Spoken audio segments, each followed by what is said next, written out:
Buildings, like people, remind us history is real, living, and always with us. They stand at times, unnoticed and unknown. After time, they return to the earth from where they sprang.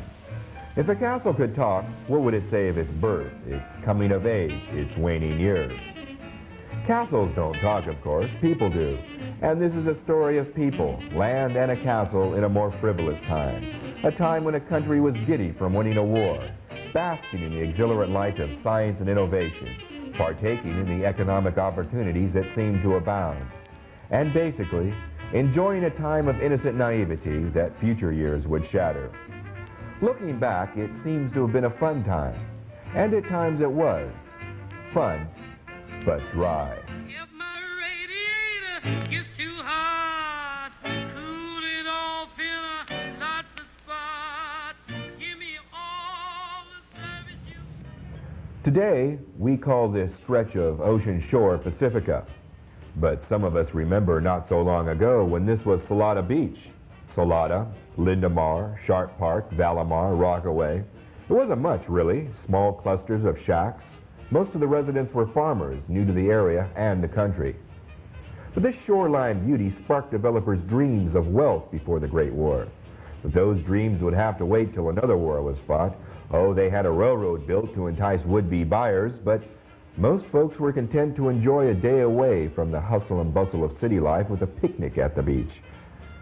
After the San Francisco quake, Henry Harrison McCloskey began to construct a mighty castle on a hill. Named Bendemeer, McCloskey said it was to be a safe haven against future Templars. Others would say its true purpose was to impress potential investors to buy property. The war came and went, so did the McCloskeys. The castle remained to be used for more nefarious purposes other than refuge against Mother Nature. The castle, and indeed this whole area, became a hot spot during the decade after the war. Doughboys came home from France and were greeted with the Volstead Act, Prohibition.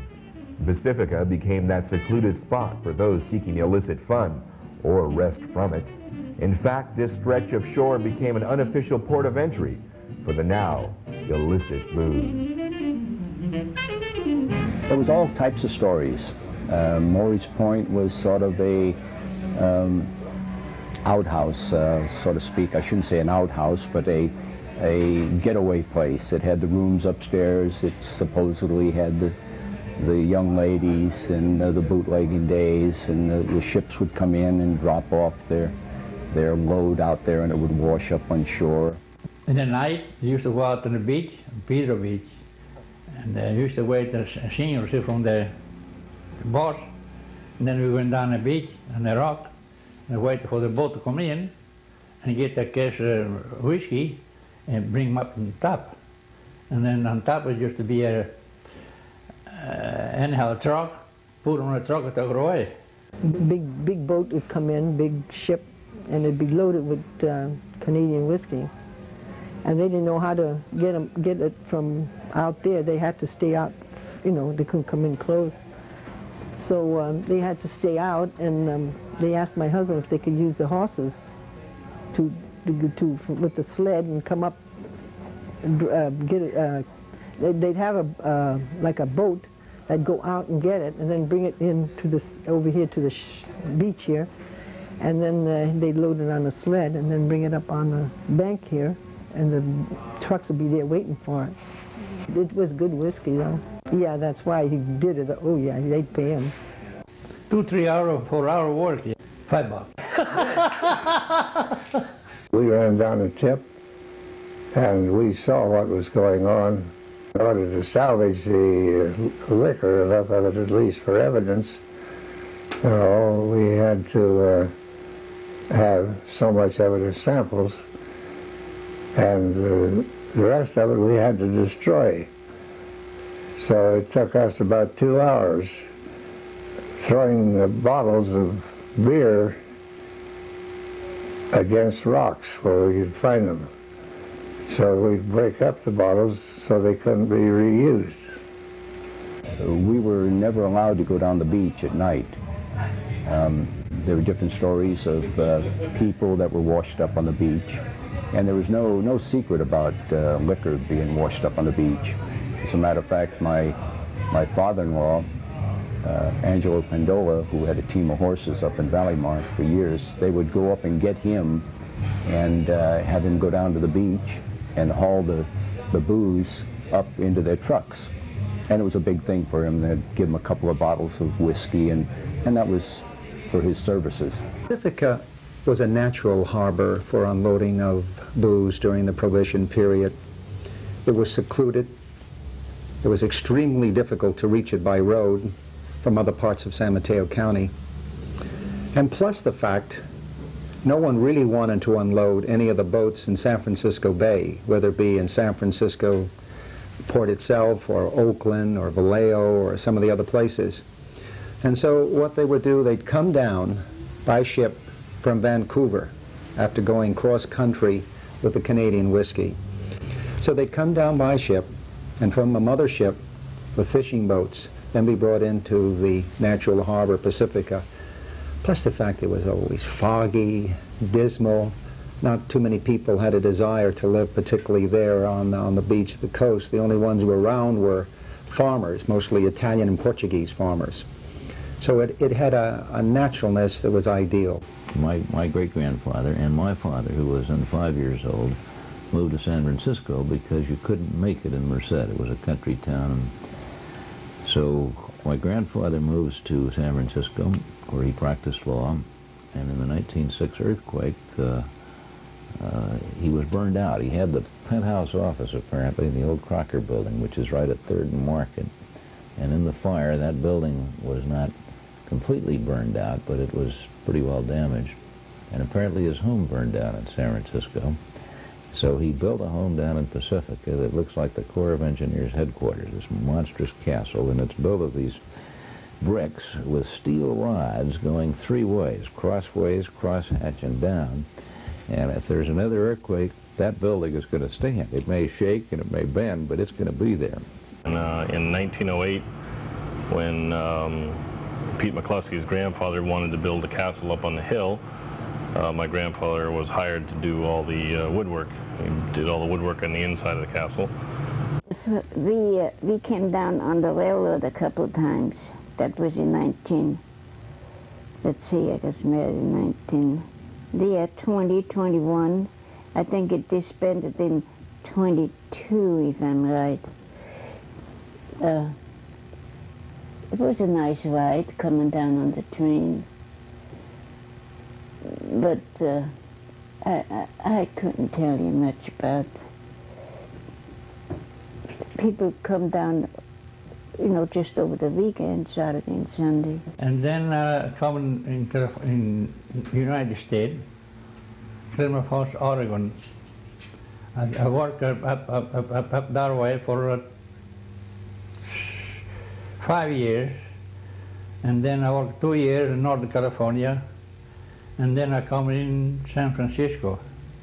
San Francisco, I worked two years in a shipyard in the First World War, and then I got a chance to work on the ranch. I came down in Pedro Valley. My dad was, I guess, 19, 20 years old when he migrated into the United States.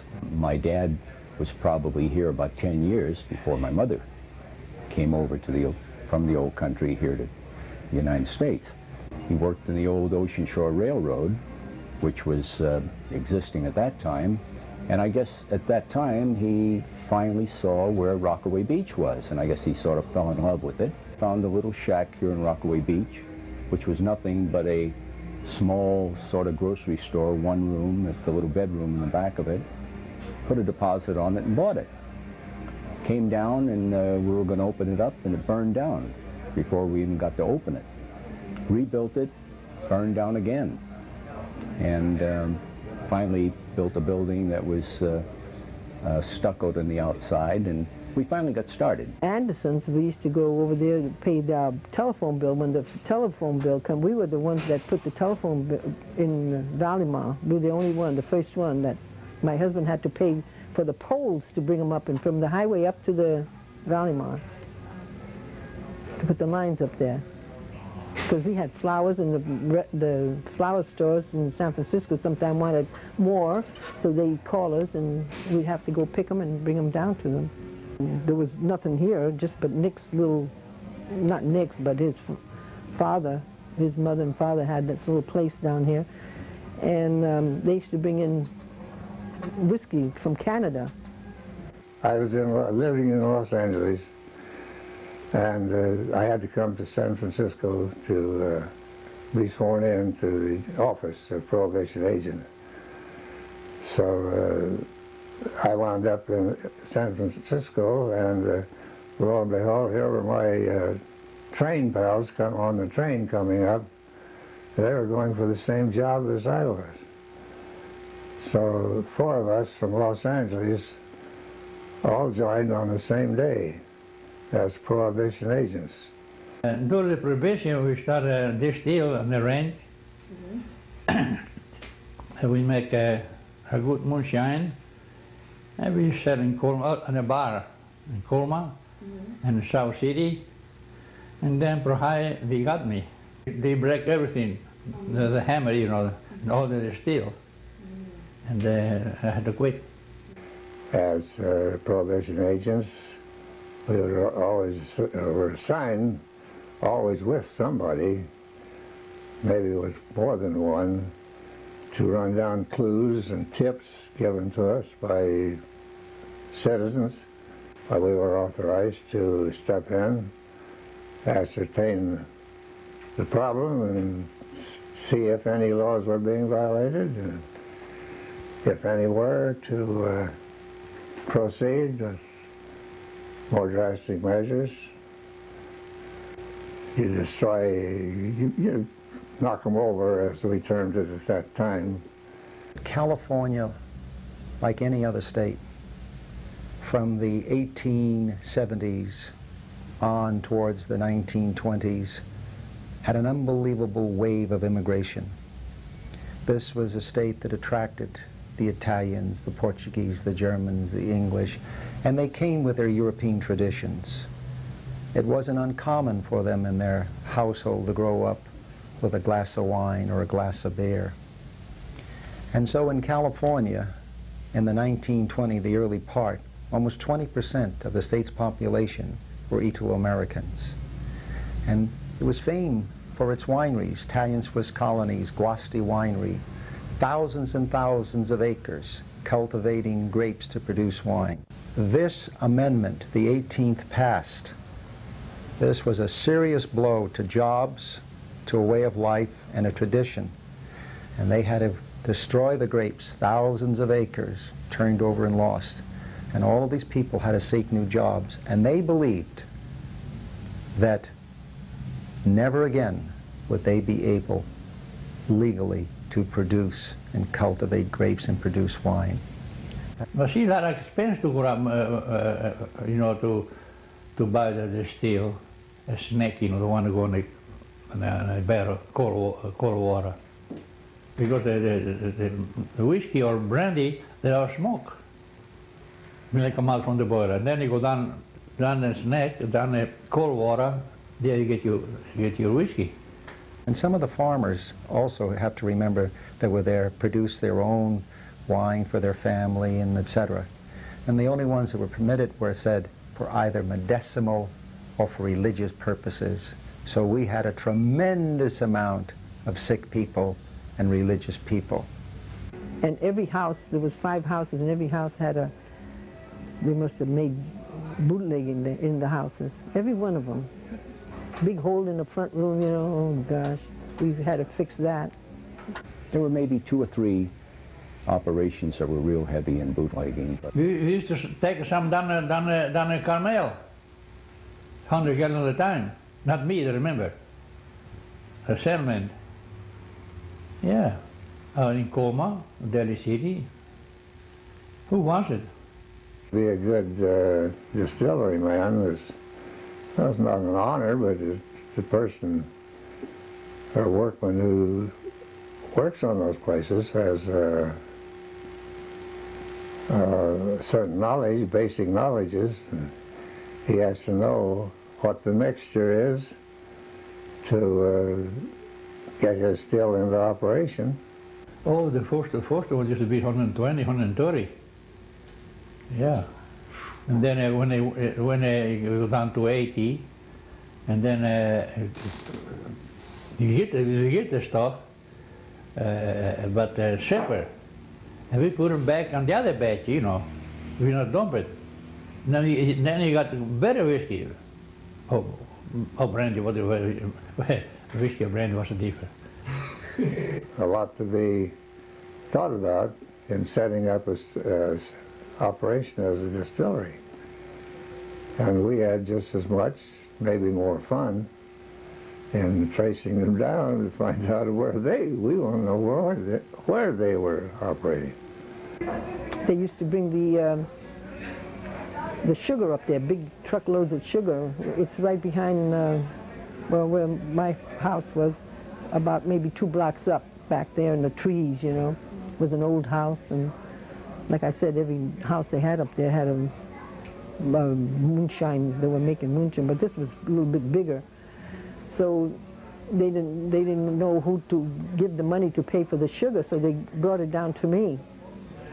And they'd say, would you pay these for the sugar when they come, you know? And my husband said, you better not do it, you know, you'll be getting in trouble. So I paid it for them. I mean, they bring me the money, $2,000, $3,000. Then those days they pay for sacks and sacks of sugar, you know. And then when they deliver it. That was regular procedure for us if we could spot one. A wholesale grocery building is quite often a good place to see or look for a sugar truck. They'd carry 100 sacks of sugar on a truck and take it out to the still. But they would do it with the attempt to not be seen, or so that we as agents of the government would not know where their still was. The Prohibes came down one night and they caught the man. His name was Jim Karkalis, and he happened to be another Greek. And they caught him with his booze, and they just whipped the heck out of him with rubber hoses.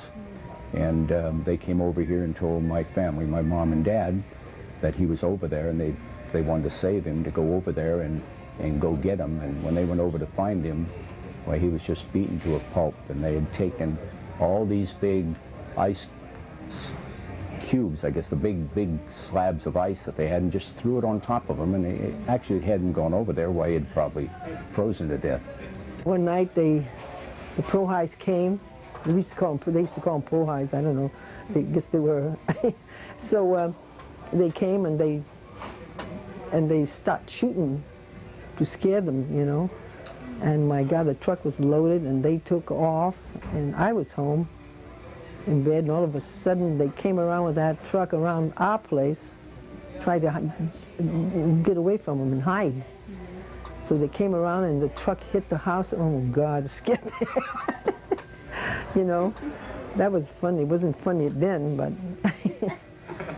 I told this chap, I bought a bottle of whiskey from him. I'm going to take you over to the county jail. And as I turned around, he threw his arms around me. And he was a little bit heavier than I was, but I reached under my coat. I had a heavy coat on, and I took hold of the butt of the gun and just moved my hand up till the muzzle of the gun was sticking right in his ribs. And then he said, okay, I'll go. And he did. Come in and you just sit down and have a friendly, pleasant visit, and that's about all. Then you buy a cup of liquor. There was no license or anything. That was the good old times. Gus Cripps, he opened up the old Adobe. He was running a pretty good bootlegging place there. At 22, yeah. It used to be a bar again, but used to gamble every night. One night, they go out there play a card, and anyhow, we had a question, they kill him. Gus Cripps, even when he came down here to the White House Tavern, which is Romano's now, he would operate and serve liquor without a liquor license, even after Prohibition. And he would bring people down that well-known people from the state, from the county government, and nobody seemed to ever bother him. He was just a very unique person. After 1923, pressure was put on for stronger enforcement with reference to the Prohibition period.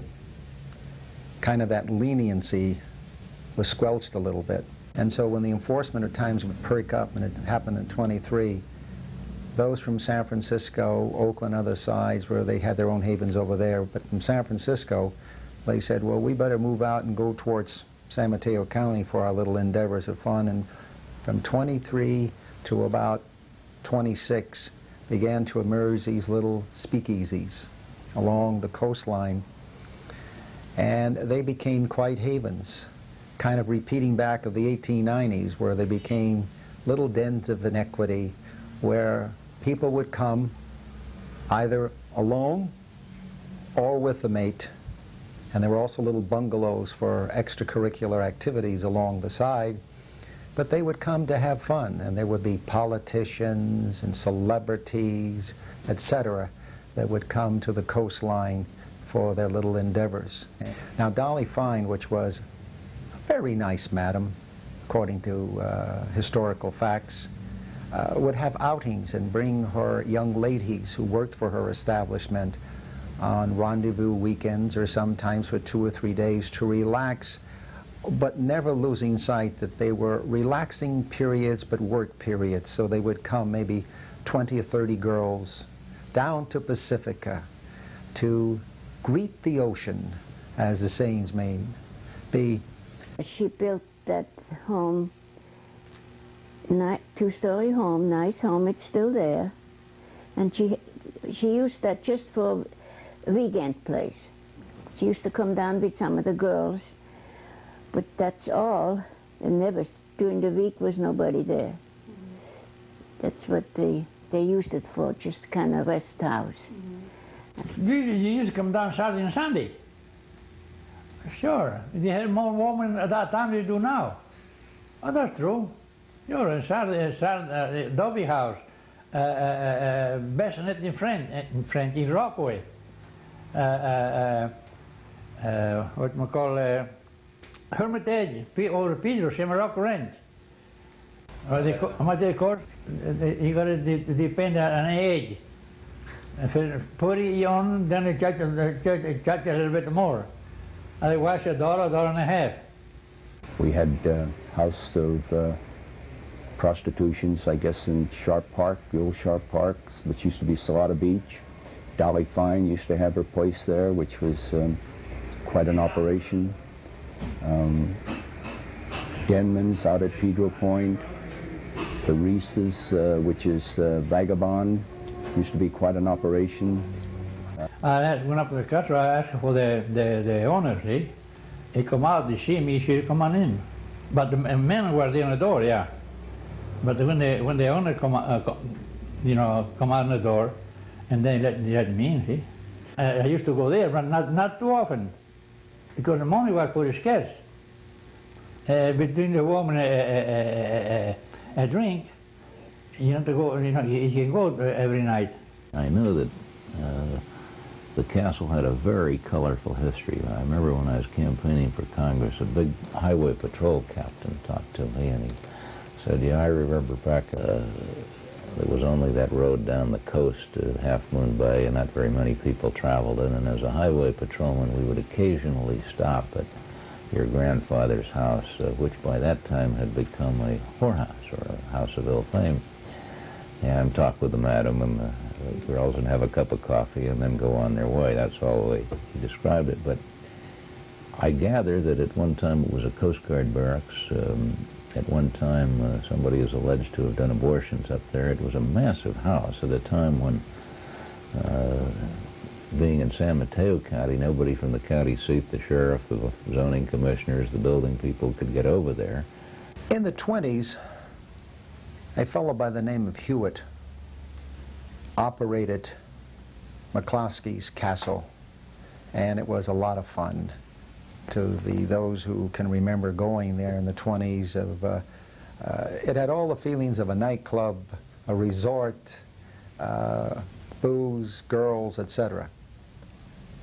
But McCloskey himself departed in 1914 for Kern County after some of the dreams he may have had weren't materializing for him.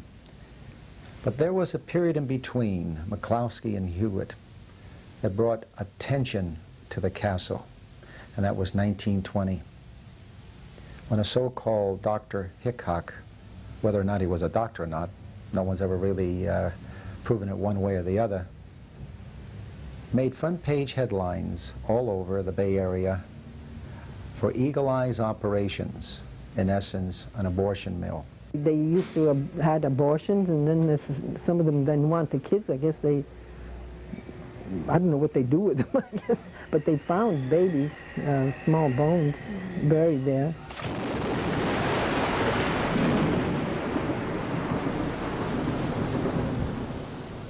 You know, we were kids, and the rumors, you know, that fly around was it was the house of abortions, and supposedly so many people were buried in the grounds there, you know, that didn't survive the operations, and they'd scare you to death to even try to get near the place, you know, as a kid. They say, just stay away from there.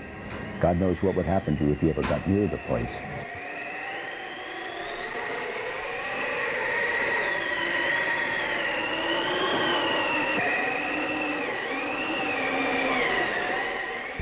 When so-called Dr. Hickok was arrested in 1920, this wasn't the first time he was in trouble for operating an abortion mill. But no one really knew anything or much about this fellow. He had an accent, a foreign accent. Whether he had a degree or not, never proved. But when they went to the castle to investigate, they claimed they found bones, etc., perhaps some of his victims, as they would describe it. But when they tried to get people to give testimony against him, no one came forth. No one. But they must have had enough evidence, for they put this man away for 5 years in San Quentin. And there the story died. No one heard anything more after he served his time, or where he went, or what went on. Our history is all around. It's in our land, our buildings, and it's within us. Here in Pacifica, history is represented by a castle. A castle looking over our shoulders as we live our lives. We may or may not notice it, but there it stands, a testament to our individual pasts and our collective future.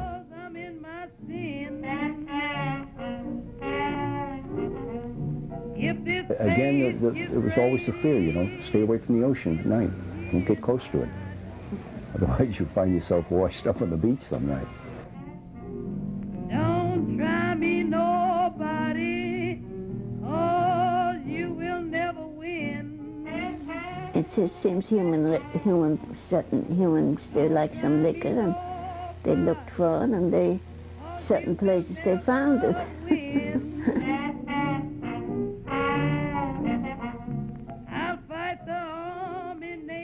Cielito lindo alla scola sola.